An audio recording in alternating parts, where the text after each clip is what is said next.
Okay, here you go. Practice for the speech of introduction. Let's go. And I apologize for any noises in the background. I live in a bit busy neighborhood. Hello, ladies and gentlemen. I am David Gutierrez, a radiology major at the California State University of Northridge. I am a simple man who is fueled purely by spite and caffeine. In many parts, this has been because of my philosophy I developed through life. And you can also experience it in three simple steps. 1. Don't let anyone say you can't do something, including yourself.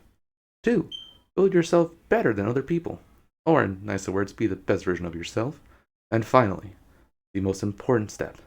Develop a severe caffeine addiction that causes you to depend on coffee and energy drinks to function on a basic human level. Ignoring that, many times in life, I find myself in stressful situations that led me to believe that my goals were just out of reach. It did not matter what other people thought because I couldn't see the end. There was no point in even trying. I passed on many life opportunities because of tiny seeds of doubt that told me that I couldn't. This continued over and over again until I reached a breaking point. In my lowest moment, I made a realization. My opinion didn't matter. A common piece of advice that people have told me on multiple occasions is that confidence is key. Suppose I couldn't listen to myself whenever I had something positive to say. Why would I listen to myself when I had something negative as well? Self doubt is probably the number one killer of motivation that someone my age can suffer from. This new outlook made me think life was almost easy. I had a job interview that seemed like a monumental task that I'd never climb.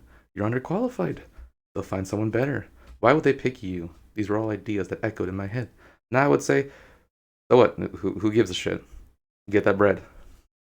After defeating your inner demons, you should start looking for those things that you don't like about yourself.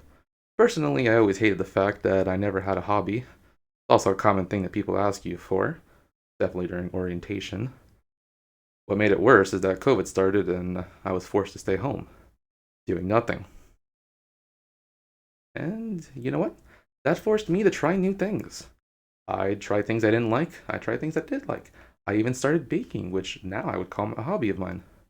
I had become the complete main character of my own story, the villain, because it's a lot more fun, and being spiteful of things is, yeah. But I'll cut the crap and tell you what you genuinely want to hear. How do you do all these things? How do you become a more complete person? How do you not care what other people think? Easy. The only thing that you need to do to get all the things on this list above is a lethal amount of caffeine. Thank you for coming to my TED Talk, and I bid you adieu. Thank you.